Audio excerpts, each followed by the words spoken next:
날씨 더워진데 감기가 유행이더라고요. 좀 목감이 살짝 걸려가지고 목도 잘 내야 되는데 좀 걱정이 되긴 합니다.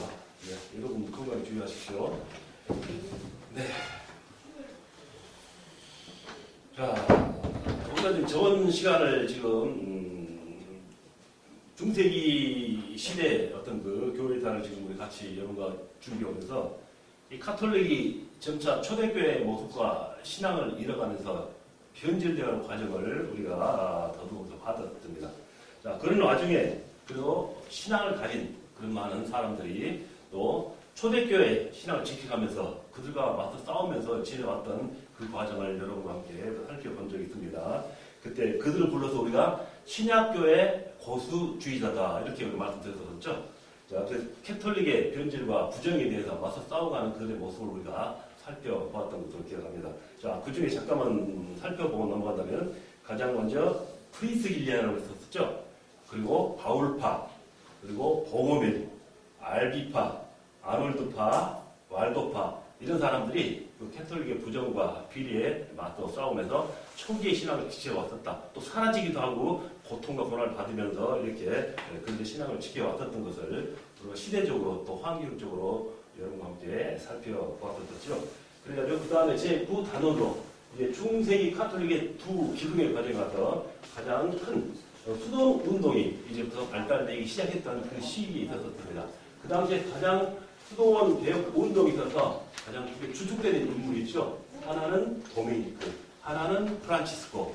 우리가 도미니크까지 여러분과 함께 우리가 공부를 했습니다. 그 다음에 이어서 이제 프란치스코를 한번 살펴보도록 하는 과정으로 이어가도록 하겠습니다. 네, 좋습니다. 자, 그래서 이 도미니크의 잠깐 말씀 다시 우리가 더듬어 드린다면은 도미니크는 1170년에 스페인 칼라루에가에서 태어났다. 그는 원래 귀족 출신으로서 그 가문에 성이 아직도 남아 있었던 그 당시에 어떤 뭐랄까요 부유했었던 그 가정 환경을 우리가 간접적으로 알 수 있는 부분이었었죠. 자, 그리고 그가 이제 수도원 설립 허가를 받기 위해서 교황 이노센트 3세를 만났지만 이 이노센트 3세 교황이 그 수도원 설립을 허가를 해주지 않습니다. 다른 뭐 프란치스코 기도원도 있는데 그게 뭘 그렇게 하느냐 해가지고 허가해주지 않았었죠. 자, 그러나 1276년에 이 말씀드렸던 교황 이노센트 3세가 죽고 새로 호노리우스 3세가 교황이 됐었죠. 자, 이때 도미니크는 다시 로마로 가서 지금 이 새로 된 교황에게 수도원 설립 허가를 결국 다시 받아내죠. 그래가지고 자기의 어떤 사명의 공부를 이어나갔던 그런 모습을 다뤘었습니다. 자, 그러니까 그들은 어떤 의미로 자기 신앙을 지켜나갔는가 하는 부분도 있었겠죠. 자, 여기서 도미니크는 걸식을 통한, 청빈을 통한 어떤 그런 자신의 모습으로 또 그런 모습을 통해서 설교와 봉사를 이어가면서 사랑의 양대 원칙을 그들의 생활 원칙으로 삼았었다 하는 부분이었고요. 그리고 또 도미니크가 죽을 무렵 이미 도미니크 수도원단을 통해서 유럽 여러 나라에 60여 개의 수도원이 생겼었다 하는 부분까지 우리가 다루었었습니다. 자, 두 번째로는 프란치스코에 대해서 하나의 또 하나의 기둥, 주축된 인물이죠. 역시 같은 수도원 운동을 이끌어나갔던 인물입니다. 자, 프란치스코에 대해서 한번 살펴보도록 하겠습니다. 자, 방금 지금 말씀드린 이 도미니크보다 약 12년 후에 이탈리아의 아시시에서 이 프란치스코가 태어납니다. 그의 모친은 프랑스인이었고 부친은 프랑스와 잦은 상거래를 하는 이탈리아인이었습니다. 자, 그의 부친은 이제시 아시시 지역 이름입니다. 아시시 사람들이 작은 프랑스인이라는 뜻으로 프란치스코라 지었다 하는 것입니다. 그러니까 이 프란치스코의 뜻이 작은 프랑스인이다라고 우리가 풀이를 할 수 있는 것입니다. 자, 그래서 이 프란치스코는 그의 부친, 즉 아버지가 출타 중에 태어나서 이제 그의 어머니, 모친이 그의 이름을 지오반니라고 지었지만 다시 부친이 돌아와가지고는 그 이름을 놔두고 지금 말씀드린 프란치스코다 하는 이름으로 다시 지었다라는 것이죠. 자, 이 프란치스코는 그의 부친이 큰 의복을 판매하는, 즉 상업이 됐겠죠. 의복을 판매하는 사업을 하는 부자였으므로 소년 시절을 아주 이렇게 호화롭게 자랐습니다. 그러다가 이 아시시 시민들이 귀족들과 투쟁을 할 때 이 프란치스코는 오히려 평민의 편을 들어서 가담을 해서 그들과 함께 싸웠다라는 것입니다. 자, 그 다음에 이 프란치스코는 이제 아킬라 전쟁에 참전해가지고 전쟁터에 나가게 되었습니다. 그렇지만 그 몸이 허약했으므로 중병을 앓고 다시 되돌아오게 됩니다. 자, 이때 그는 이제 회개와 함께 그의 몸을 하나님께 바치기로 이제 다짐을 하게 되죠. 자, 그러던 중 어느 날에 자, 부친이 이 사교 석상에서 여러 아름다운 여인들을 초빙해가지고 같이 둘러싸여 즐기고 놀고 있는 것을 보고 있었습니다. 그래서 이 모습을 보고 이 프란치스코는 마음이 굉장히 어두웠다라는 것이죠. 그런데 이 친구들이 바로 이 프란치스코를 보고 뭐라고 하냐면은 너도 너희 아버지처럼 화려한 생활을 하고 저렇게 보고 있으니 너도 다음에 결혼을 해서 저렇게 삶을 꾸려나가겠구나 하고 놀렸습니다. 그랬더니 이 프란치스코는 말하기를 그렇다. 나는 결혼을 분명히 해야 한다. 그러나 내가 결혼할 대상은 지금 이렇게 저기에 앉아있는 아름다운 미녀보다 훨씬 더 고귀하고 우아한 그런 여성이다. 그가 누구냐면 바로 청빈이다. 이렇게 말씀합니다. 자, 여인으로 빗댔지만 자기는 인간이 아니라 청빈을 자기 아내로 삼겠다 하는 그런 말을 간접적으로 친구들에게 했다는 것입니다. 자, 그래서 이때부터 이 프란치스코는 인생이 전혀 달라지기 시작했습니다. 지금 자기 아버지처럼 그런 사교에 머무는 게 아니라 거기를 과감하게 떠나서 병자와 그리고 가난한 자 그리고 또 나병 환자를 보듬고 피스를 하고 자기에게 있는 돈을 주고 입고 있었던 옷을 다 벗어주면서 이렇게 가난한 사람들을 돕기 위해서 별의별 일을 다 해 나가는 것입니다. 자, 그래서 이 같은 그의 행적에 대해서 그 아버지는 이제 매우 못마땅해 생각을 합니다. 자, 그러던 어느 날 이 프란치스코는 이 아시시 성에 있는 성 다미안 성당을 보수하려고 이제 자기 부친 몰래 부친이 장사하려고 쌓아둔 그 물건의 옷감을 꺼내서 팔아서 성당 수리 사업을 착수합니다.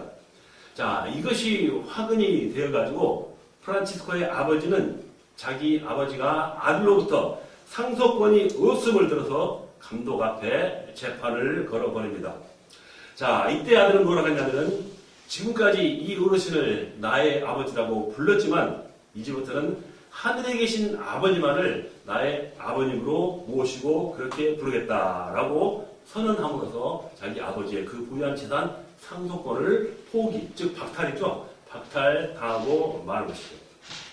자, 그 후로부터 이제 이 아시시 근처의 굴 속에서 운둔 생활을 하면서 그의 몸에 넉마를 거치고 허름한 옷차림으로 다니면서 만나는 사람들에게 청빈과 빈곤의 아름다움을 찬양하면서 자연의 아름다움의 조화를 즐기면서 소리를 해 나갔습니다. 자, 이렇게 2, 3년간을 유랑 빈민의 생활로 지내 나가죠. 자, 그래서 성당 모퉁이나 나무집 헛간 같은 데서 이렇게 잠을 자고 맨발로 걸어다니면서 성당을 수리하고 보수하는 것을 낙으로 삼아 갔다는 것이죠. 자, 그 후 1209년에 이 프란치스코는 예배 도중에 예수님의 말씀을 듣습니다. 마태복음 10장 7절로 10절 말씀에서 예수님께서 제자들에게 금과 은을 진지 말고 복음을 전하도록 하는 그 말씀을 듣게 되는 것이죠. 자, 그래서 그는 그때까지는 자기 혼자 자발적인 가난과 그리고 이것을 통한 기쁨 속에 살아왔지만 이후에는 가난한 중에도 설교를 통하여 복음 증거자의 삶을 살아야 한다 함을 다시 발견하게 된 것입니다. 자, 그는 자기가 처할 곳은 아무도 찾지 않는 고독한 곳이 아니라 오히려 많은 사람이 있는 마을이며 그곳으로 들어가서 그들에게 설거를 하면서 말씀을 전하면서 이렇게 많은 빈자와 가난한 자와 병자를 도와야 한다는 것을 깨닫게 된 것입니다. 자, 그래서 이 프란치스코는 이 같은 깨달음을 얻고 나서 그때 자기 은둔처를 자기 생활 때 써져 있죠. 은둔처를 떠나서 다시 자기 고향 아시시로 돌아가서 이제 주민들에게 설교를 하고 말씀을 전파하고 이전에 알고 있었던 친구나 또 친지들에게 복음을 전하다 또 온갖 어려움과 모욕을 당해가면서 이렇게 살아나갔던 것입니다. 그러나 차츰 그의 이상을 그의 복음의 전도의 말씀을 듣고 감동해서 사람들이 차츰 그의 곁으로 모여들었습니다. 자, 그래서 같은 해 이제 1209년에 이 프란치스코는 자기를 따르는 그러한 동지들을 모아가지고 교황 이노센트 3세로부터 수도단, 즉 수도원이죠. 수도원 설립의 허가를 얻어낸 것입니다. 자, 그래서 이 교황 이노센트는 프란치스코의 요청을 허락할 마음이 실은 없었지만 이 프란치스코를 직접 만나고 나서 그의 성실함과 진실함 때문에 진지함 때문에 허가를 하게 되었다라는 것입니다. 자, 그래서 이 프란치스코는 자기 고향 아시시로 이제 돌아가가지고 새로운 수도회의 이름을 아시아의 참여단 이라고 불렀습니다. 아시아의 참여단, 잘못했습니다. 아시시입니다. 아시시 참여단이라고 했던 것입니다. 그래서 1216년에는 또다시 소형재단이다 이렇게 불렀고, 자, 그렇지만 이렇게 수도회 이름을 지었지만 당시 세상 사람들은 그러나 역시 그 이름값이 또 중요하기 때문에 프란치스코의 이름을 따라서 프란치스코 수도단이라 이렇게 다시 부르게 되었습니다. 자, 1212년에는 아시시에서 아주 학벌이 높고 문벌이 높은 클라라라는 여성입니다. 이 여자가 삭발을 하고 이 수도단에 들어와 프란치스코의 제자가 됩니다. 자, 그래서 이러한 계기가 됨으로 말미암아서 클라라에서 여성들만 위한 자매 수도회가 창설되었고 이들을 불러서 클라리세스 아니면 혹은 가난한 클라라들이라는 명의로서 그들을 불렀다라는 것이죠. 자, 그리고 1219년에는 아시시에서 회의를 열고 각 기독교국에 이제 선교사를 파송하기로 결의를 하고 프란치스코 자신도 이제 12인, 12인의 전도자들과 함께 팔레스타인 지역으로 가서 모하메드, 즉 이슬람 교도들에게 전도하고 저 멀리 스페인까지 이렇게 멀리 나가서 전도 여행을 하게 된다라는 것이죠. 자, 그리고 이 프란치스코는 그의 수돈 운동에 이렇게 활발한 성공이 오히려 여러 가지 유혹과 종말을 가져올 것을 막기 위해서 그는 미리 앞을 내다본 거죠. 어떤 단체나 조직이 활성화되고 부유해지고 힘이 세워지면은 차칫 이렇게 타락할 수 있는 그런 것을 미리 방지했다는 것입니다. 자, 그런 것을 막기 위해서 이 수도원의 지휘권을 교황의 지도하에 있는 추기경단에 바로 넘겨서 위임하도록 법적 조치까지 이렇게 취하게 됩니다. 자, 이 프란치스코는 교단의 외부적 발전에는 무관심했습니다. 그는 오직 가난과 청빈과 전도 봉사에 전념했다라는 것이죠. 자, 그래서 그는 하나님이 만드신 세상, 1월 성신과 초목, 화초를 형제라고 보며 태양을 향해 노래하고 새들에게 설교했다라는 그런 설이 전해지고 있기도 합니다. 자, 프란치스코는 이제 1220년 총회 석상에서 지도자 자리를 사임하고 새 후계자가 선출되었을 때 그 새 후보자에게 선출된 사람에게 순종과 겸손을 보이기 위해서 그 앞에서 무릎을 꿇고 그를 위했다라는 것이죠. 자, 그 후로 이제 이 프란치스코는 전도와 봉사를 통해서 너무 과로를 해서 건강을 잃고 이제 1226년 10월 3일 45살이 되었을 때 그가 젊은 시절에 미친농소를 들어가면서 성당을 제거하는 그 장소 지역이죠. 그곳에서 숨을 거두게 됩니다. 자, 이렇게 프란치스코가 죽고 나서 교황 그레고리 9세는 이 프란치스코에게 성자의 칭호를 주었고 교황 프란치스코 기념 성당을 짓는데 이 교황은 바로 지금 자기 성자를 칭했었던 이 프란치스코 기념 성당을 짓는데 친히 주춧돌을 놓았다라는 것이죠. 자, 그래서 이 프란치스코는 이렇게 단순하고 거룩한 영으로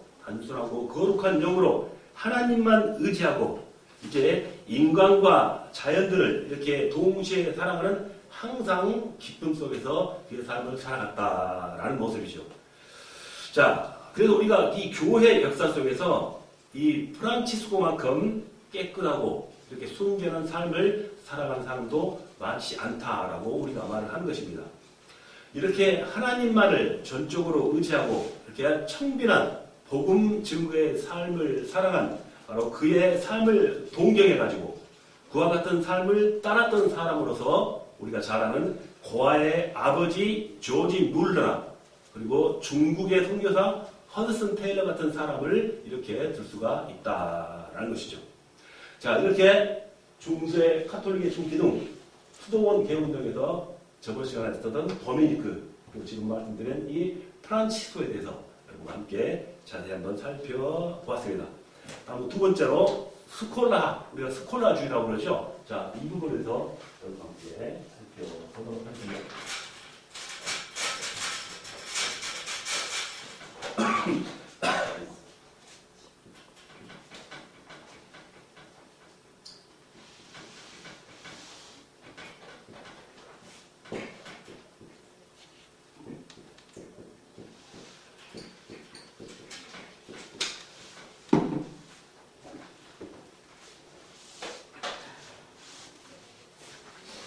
자, 스콜라학, 스콜라주의 학자가 빠집니다.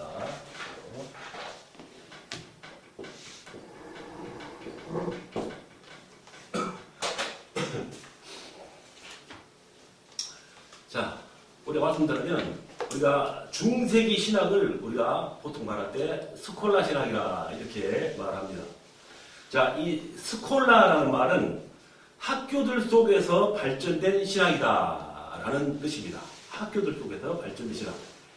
자, 그리고 이 학문운동은 교회가 경영하는 학교에서 시작됐기 때문에 스콜라 신학이다 이렇게 불렀다라고 우리가 말을 하죠. 자, 그래서 이 스콜라 신학은 중세시대, 즉 8세기부터 15세기까지입니다. 자, 이 세기를 특징 짓는 역사적, 문화적 상황 하에서 생겨난 서방 기독교의 그 당시에 대표적 사상이라고 볼 수가 있습니다. 자, 이 스콜라라는 말이 맨 처음에는 구도자 또는 학자라는 뜻이었는데 그 다음에는 학자를 배출하고 이렇게 키워내는 그런 학교를 의미했고 그 다음에는 교회에 의해서 형성된 학문을 의미하게 되었습니다. 자, 그래서 오늘날에는 스콜라가 중세기를 대표하는 사상으로 통칭할 정도로 이렇게 우리가 불리게 되었다라는 것이죠. 자, 우리가 여기서 알아야 할 것은 스콜라 철학과 스콜라 신학은 구별해야 한다는 점입니다. 자, 스콜라 철학은 이성적 직관을 진리라고 주장하는 기본 원리 위에 논리가 전개되는 것이고 스콜라 신학은 성경과 초대교회 지도자, 즉 교부들의 사상이 기초가 되어가지고 교회가 수용하고 권위 있게 가르쳐진 교리 위에 토대를 두고 있습니다. 그래서 분명히 이 두 가지는 근본이 다르다는 것입니다. 자, 스콜라 신학은 교리와 이성을 조화하는 일을 하였고 또한 교리를 체계화시켜가지고 하나의 완전한 신학을 만드는 일에 입조를 했다는 것입니다. 자, 이 스콜라 신학은 두 가지 유형이 있습니다. 자, 우리가 교회에서 하다 보면은 학술적인 부분을 우리가 많이 다루죠. 좀 딱딱할 수 있어요. 은혜스러운 부분을 많이 다루면은 이렇게 감동도 오는데 너무 학술적이어서 딱딱한 부분이 많아요. 내용 자체가. 그래도 이어나가겠습니다. 자, 스콜라 신학은 크게 두 개의 유형이 있습니다. 하나는 실제론으로 가지고 실제론으로서 진리나 선 같은 우주적 보편적 개념은 어떤 사람들이 인식을 하든 못하든 간에 이렇게 보편적 실제로도 존재하고 있다는 것입니다. 자, 이 실제로는 삼위일체론처럼 납득하기 어려운 교리를 설명하는 데 도움이 되었었죠. 자, 또 하나는 유명론입니다. 유명론은 뭐랄까요? 이름만 잘 살아있다는 것이죠. 이름만을 말하는 거예요. 자, 유명론에 의하면 우리가 알고 있고 또 인식할 수 있는 것은 인간의 이성이 만들어낸 기존 개념을 터득하는 것에 불과하다는 것입니다. 그렇지만 인간의 이성이 아직도 인식하지 못하고 있는 더 많은 개념들이 바로 있을 수 있다는 것입니다. 자, 실제로 존재하는 실제란 지적 추상에 있지 않고 개체 하나하나가 독자적으로 있을 뿐이다. 이렇게 말을 하면서 시작되는 스콜라 신학. 우리가 말하는 이 스콜라 신학을 우리가 사기로 구분을 할 수가 있습니다. 자, 그래서 1기, 3기, 4기를 이렇게 간략하게 이런 말씀드린다면은 제1기는 8세기, 9세기, 10세기 그 당시 초기 사상을 우리가 들 수가 있고 제2기는 12, 2세기에 형이상학적 논리의 결론들이 신학적 교리 해명에 적용되는 시기다. 이렇게 약간 어려운 말로 해서 있어요. 제3기는 13기의 스콜라 신학의 전성기입니다. 철학과 신학이 연합해서 이렇게 종합적인 체계를 구성하는 시기입니다. 마지막으로 제4기는 14세기, 15세기의 신학과 철학의 연합이 깨지는 시기입니다. 아까는 앞에는 같이 이렇게 하나가 된다, 연합이 된다고 했었는데 제4기에서는 연합이 깨집니다. 분리된다는 게 되겠죠. 즉 쇠퇴기로서 이때는 철학과 신학의 상호 의존 관계가 분리됨으로써 이제 사고의 활력을 상실하고 이제 스콜라주의가 점차 퇴퇴해가는 그런 시기를 제4기로 말씀드릴 수가 있습니다. 자, 그렇다면 제1기를 한번 여러분께 다뤄보도록 하겠습니다.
네, 제1기는 말씀드린 대로 8세기부터 10세기 사이에 일어났던 그 당시에 스콜라 신학의 학문을 우리가 제1기라 한다고 말씀드렸죠.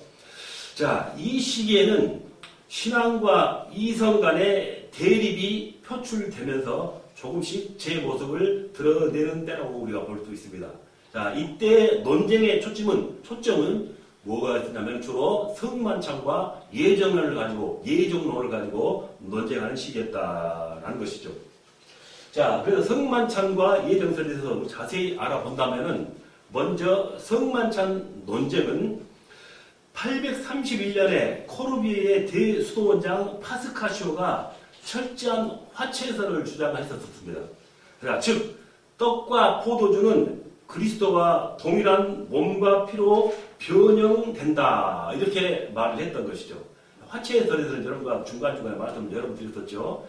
자, 여기에 대해서 라트람누스는 그리스도의 몸과 피는 신비에 속하는 신비 속에서 현존하는 것이라고 해석하면서 화채설보다는 이렇게 신비를 가지고 신비적인 부분을 가지고 서로 이렇게 경쟁했었던 바로 논쟁을 했었던 그런 시기가 바로 제1기 시대였다라는 것입니다. 자, 두 번째는 예정론 논쟁이겠죠. 자, 고트샤크의 잘못된 예정론을 분쇄하기 위해서 철학 용어로 상대편의 이론을 공격하는 모습으로 나타납니다. 자, 최초의 스콜라주의 개척자는 우리가 에리게나입니다. 자, 이 에리게나는 오리겐과 어거스틴의 사상을 영향을 받아가지고 그는 고도의 지적의 창의성을 갖고 신앙과 이성을 동일시합니다.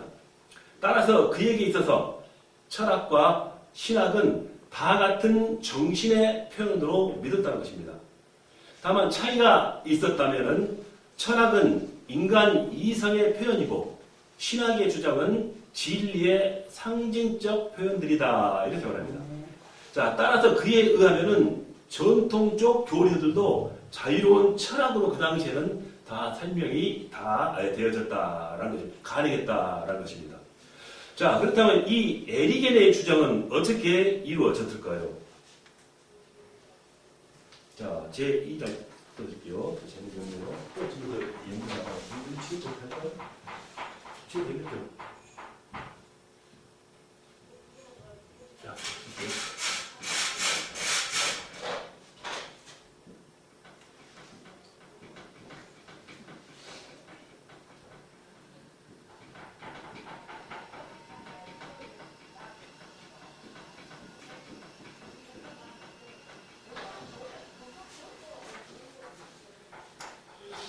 자, 이 에리게나는 바로 아까 말씀대로 오리겐과 어거스틴의 사상을 이어받았다라고 말했었죠. 자, 이 에리게나의 주장은 그에 저어서 자연의 구분, 거기에서 자연을 네 가지 유형의 존재가 있는 것으로 보았습니다. 첫째로는 창조하고 피조되지 않은 것, 즉 모든 존재의 근원이신 신이 있다. 이걸 첫째로 말했고, 둘째로서는 피조된 것으로서 창조한 것, 즉 이상적 원리인 이데아 세계가 있다라고 둘째를 말했었고, 셋째는 피조되어서나 창조하지 못한 것, 즉 유한한 개별적 사물들의 세계가 있다. 어떻게 보면 인간에 대한 그 세계이죠. 자, 넷째, 피조되지 않았으며 창조하지도 못한 것, 즉 만물의 목적과 목표로 삼아놓은 신이 있다라는 이런 말로서 네 가지로 구분했다는 것입니다. 자, 그래서 지금 말씀드리고 있는 이 에리게나는 절대적 완전을 오직 신에게만 이렇게 속하는 것으로 보는 것입니다. 신 이외의 모든 것은 부분적이거나 불완전한 존재이다. 자, 신은 인간이 유한한 존재 속에서 경험하는 모든 특성들 이외에 초월적으로 존재한다라고 말했습니다. 따라서 인간은 신이 누구인가보다는 오히려 신이 아닌 것이 무엇인지를 설명하고 또 말할 수 있을 뿐이라 이렇게 또 복잡하게 표현을 한 것이죠. 자, 이렇게 설명하는 에리게나는 철학과 종교는 앞서 말씀드린 대로 다 같은 목적을 가졌다고 전제를 합니다. 다만 철학은 연구하고 의논하는 것이고 종교는 예배하는 데 필요한 것을 다룬다라고 이렇게 말하죠. 자, 이 같은 에리게나의 주장은 범신론에 속하죠. 자, 범신론이 뭐죠? 우주, 세계, 자연 모든 것은 신이다. 이렇게 말하는 것을 범신론이라고 말했었죠. 자, 그는 철학과 신학을 다 같은 목적으로 보므로서 이렇게 둘의 연합을 최초로 시도한 사람이다라고 우리가 부르고 있습니다. 자, 우리가 지금 스콜라 신학의 제1기를 알아보고 있습니다. 자, 다음에는 제2기를 한번 살펴보도록 하겠습니다.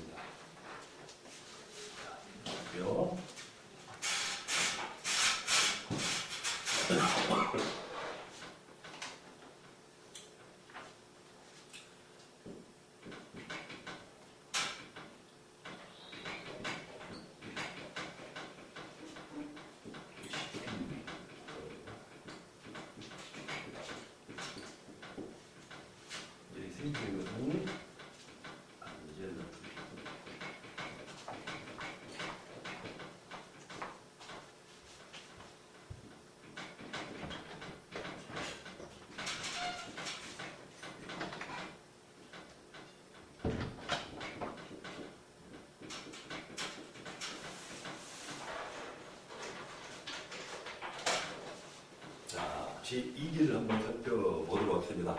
여기에 나온 인물들은 여러분이 과거에 아마 공부하신 하셨을 때 한 번씩 다 다루었던 그런 인물들이라고 생각이 됩니다. 자, 이 시기에는 인간적 논리의 특징들을 신학적 교의 해명에 적용하려고 한 시기라고 볼 수 있습니다. 자, 이때 대표적인 학자는 여기 적어진 안젤름과 아벨라드이죠. 자, 그래서 이 안젤름은 누구인가 하는 것부터 살펴봐야겠죠. 자, 이 안젤름은 이탈리아 보르고뉴 왕국의 아우스타에서 출생을 했습니다. 자, 그 프랑스 노르망디의 백수도원에서 수행을 쌓아갔지요. 자, 그래서 안젤름이 이곳을 택한 것은 그 수도원 원장인 랑프랑의 명성 때문이었습니다. 자, 이 랑프랑의 원장이 굉장히 이상하게 명성이 있었던 수도원 원장이기 때문에 이 안젤름이 거기를 선택했다라는 것이죠. 자, 그런데 이 랑프랑 원장이 영국의 캔터버리 대주교로 임명이 되었습니다. 자, 그러자 안젤름이 이 백수도원의 원장이 되죠. 즉, 공성이 생기니까 바로 이 안젤름을 그 자리에 앉고 그 원장이 떠나간 것이죠. 자, 그래서 1093년에 먼저 이렇게 캔터베리 대주교로 간 랑프랑은 이 앞에 원장이죠. 자, 자기 자리를 또 계승시키기 위해서 지금 거기 있는 안젤름을 또 캔터베리로 이렇게 부릅니다. 자, 그래서 이 안젤름은 그 당시 교황인 힐데브란트, 즉 그레고리 7세라고 해서 그가 국왕들과 마찰이 심하고 이렇게 좀 복잡한 어떤 그런 상황이었으므로 이 안젤름이 영국에 가는 것을 원치를 않았습니다. 자, 그렇지만은 어쩔 수 없이 이를 부르니까 마지못해서 캔터베리 대주교로 1093년에 갔으나 영국 왕 윌럼 2세 충돌로 복잡하고 이렇게 문제가 많이 생기죠. 그래서 1097년에 추방을 당하게 됩니다. 자, 그래서 그 수년간 이제 추방당함으로부터 이탈리아에 이렇게 머물렀다가 1106년에 영국으로 귀임하고 1109년에 이제 사망을 하는 그의 일생의 모습을 우리가 살펴볼 수가 있는 것입니다. 자, 이 안젤름은 지금 말씀드린 대로 방금 영국의 필립 2세와 그의 아들 헨리 1세에 의해서 대부분을 말씀드린 이 캔터베리에서 유배 생활을 보냅니다. 자, 갇혀 있는 것이죠. 자, 이런 유배 생활 속에서 그는 신학적인 어떤 문제들에 관한 명상과 집필을 해가면서 세월을 보내게 됩니다. 자, 그의 저서로는 독백, 그리고 대화, 자, 성육신, 왜 하나님께서 인간이 되셨는가? 라는 그런 것들이 있어서 그 당시 이 저서들로 인해가지고 그가 바로 스콜라 신학의 아버지다라는 이 안젤름이 얻게 되기까지 한 것이죠. 자, 그래서 그의 사상을 보면은 그의 저서 대화에서 하나님의 존재에 대해서 본체론적 논증을 설명을 했습니다. 그는 하나님에 관하여 생각할 때 그는 그보다 더 위대한 존재를 상상할 수 없는 존재다 이렇게 말을 했었고, 또 내가 알고 있는 그보다 더 위대한 존재를 상상할 수 없는 존재가 존재하지 않는다고 생각할 수가 있지 않는가라고 이렇게 미미하게 또 말을 한 것입니다. 따라서 그보다 더 위대한 것을 상상할 수 있는 존재가 있다는 것은 그 존재 자체를 포함해서 이해될 수 있다는 것입니다. 아주 복잡하게 설명을 해놨는데 자세히 살펴보면 신에 대한 어떤 그런 존재를 다시 한번 강조하는 그런 어법을 쓰는 것 같기도 합니다. 자, 안젤름은 이같이 논리의 기초 위에서 나는 믿기 위하여 안 것이 아니고 알기 위하여 믿는다. 그리고 나는 믿기 위하여 이해하려고 하지 않는다. 내 믿음이 아니면 알기가 불가능하기 때문이다. 라고 유명한 말을 하기도 했습니다. 자, 그래서 이 안젤름은 이미 신앙을 통하여 알려진 그 진리를 보다 더 잘 이해하기 위해서 여기에 이성을 적용합니다. 자, 그래서 이 안젤름의 가장 큰 업적은 그의 저서 아까 말씀드린 대로 왜 하나님께서 인간이 되셨는가에서 기독론과 속죄론을 설명한 일로 들 수가 있습니다. 자, 이 안젤름은 이전에도 이레니우스 때 속죄론이 있었었죠. 자, 그렇지만 이 안젤름이 이 속죄론보다 더 우월하게 체계적으로 설명했다라고 우리가 알려주고 있죠. 안젤름은 하나님의 영광을 출발적으로 해가지고 속죄론을 풀어나갑니다. 즉 인간은 하나님의 영광을 위해서 존재한다. 그러나 인류는 범죄로 인하여 존재 가치를 잃었고 하나님의 영광을 훼손시켰다. 따라서 인간 스스로는 잃어버린 하나님의 영광을 보상할 힘이 없어졌다. 자, 그래서 하나님께서는 의이시고 또 사랑이시다. 의로우심으로 죄인을 그대로 묵과할 수가 없으시다. 또한 사랑이심으로 죄인을 처벌할 수가 없으시다. 인간들이 지은 죄를 인간이 속해야 하겠으므로 하나님께서 친히 인간이 되어 오셔서 신인, 즉 성육신 하실 수밖에 없으셨다. 하나님께서 친히 인간 되어 오셔서 속죄의 중으로 인류를 구원했다. 자, 이 같은 안젤름의 속죄론은 만족설에 의하면서 근세, 그 당시에 중세의 신학의 근간을 이뤘다라고 우리가 결정을 할 수가 있는 것입니다. 자, 그 다음에는 아벨라드에서 우리가 살펴보도록 하겠습니다. 자, 이 아벨라드는 1079년에 프랑스 브류타뉴에서 태어났습니다.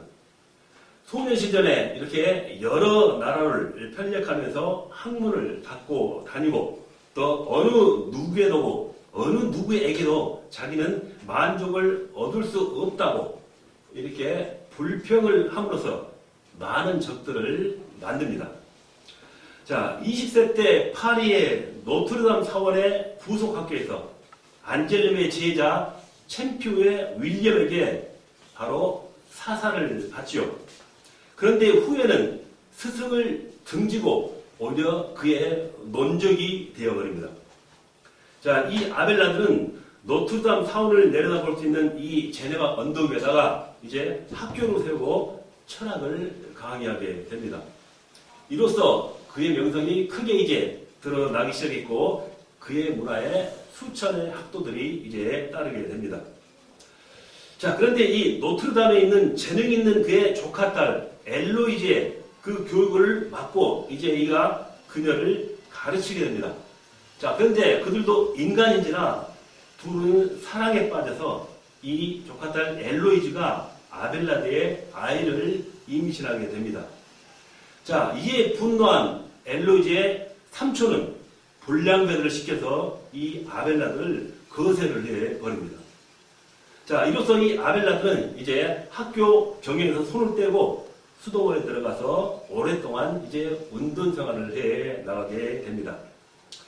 자, 그런데 이 아벨라드가 아무 제한 없이 이렇게 자기 강의에서, 철학 강의에서 이성을 사용하는 것에 대해서 불만을 품은 많은 그의 적들이 그를 추적하기 시작하죠. 자, 이 적들 중에는 당시 성자라고 불리는 클레르보의 버나드도 있었습니다. 자, 우리가 버나드를 가장 잘 알을 수 있는 방법은, 자, 그 당시에 우리가 말할 때 대단히 신비의 작가라고 우리가 말했었죠. 자, 그가 지은 많은 찬송가들이 아직도 우리에게 불려주고 있죠. 자, 그걸 알아본다면은 415장 오 거룩하신 주님 그 상하신 머리, 이것도 바로 버나드의 작품이죠.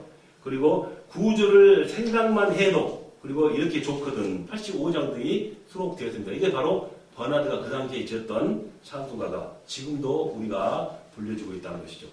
자, 그래서 이 버나드와 이 아벨라드는 신비가와 철학자로, 그리고 이단 문제로 인해서 서로 이렇게 다투며 논쟁을 하게 됩니다.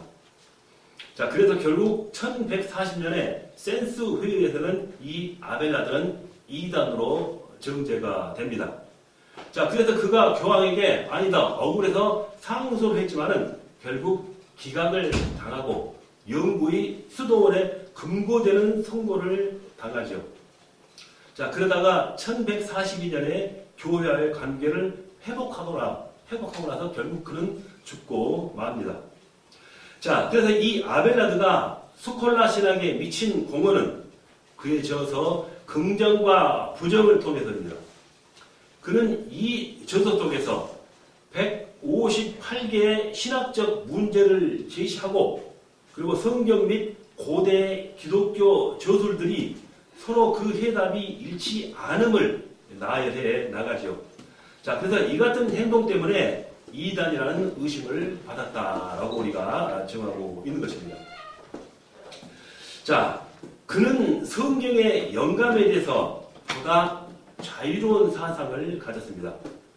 즉 성령님이 계시는 신앙과 사랑과 성례전에만 관계되고, 다시 말씀드리면 즉 성령님의 계시는 신앙과 사랑과 성례전에만 관계되고 그 외의 모든 교리적인 것과는 무관하다 이렇게 말합니다. 자, 그는 그 증거로 과거 권위자라고 하는 이들이 주장한 여러 견해들이, 많은 견해들이 서로 다른가를 갖가지 자료를 비교해가면서 증거를 제시했습니다. 그래서 사람들이 써놓은 성경에는 그 사람들은 뭐 예언자 아니면 사도들 이들 모를 사람으로 봤다는 것입니다. 사람들이 써놓은 성경에는 오류가 있다라고 주장했습니다. 그리고 십자가에는 자애로움의 표현이며 신의 아들인 예수 그리스도가 희생함으로써 죄인들에게 도덕적인 과마력을 미쳤다라고 주장했고, 자, 이렇게 아벨라디의 사상은 종교적인 체험에 나온 게 아니라 바로 다만 논리적인 이론 전개를 통해서 그는 이렇게 주장을 했다라는 것입니다. 그게 바로 약간 다른 점이죠. 자, 그래서 이 같은 그의 사상은 근대 신학에서 예수의 도덕 가마서를 주장하는 그런 기초가 만들어지는 바로 부분이 되기도 했었습니다. 자, 그 다음에는 롬바르드에 대해서 한번 살펴보도록 하겠습니다. 자, 스콜라 신학에 아주 지대한 어떤 영향을 끼쳤던 인물들 중에 하나, 롬바르드. 자, 이 롬바르드는 지금 말씀드린 이 아벨라디의 제자로서 그의 출생에 대해서는 알려진 바가 아직은 없습니다. 자, 그는 스승의 회의설을 따르지 않고 교회의 유전을 근거로 했다는 것이죠. 회의설? 회의설은 뭘까요? 자, 진리의 어떤 절대성을 의심하는, 회의적으로 바라보는 그런 것을 바로 회의설이라고 합니다. 뭘 바라보는 진리 그대로 받아들이지 않는다는 것이죠. 그런 설을 회의설이라고 합니다. 자, 그는 스승의 어떤 회의설을 따르지 않고 교회의 유전을 근거로 해가지고 바로 4권의 교리 문장서를 저술을 하게 됩니다. 그래서 이 책은 4부로 창조론, 구원론, 성경론, 종말론 등을 다뤄진 그런 내용인데 그 이후에 자세한 내용은 이제 우리가 다음 시간에 이어가도록 하겠습니다. 쉬는 시간 갖도록 하겠습니다. 고맙습니다.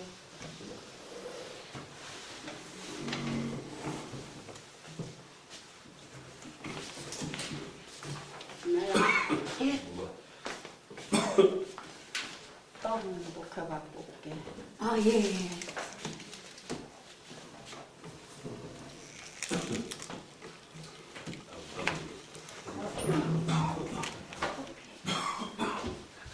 안 드렸지? 예.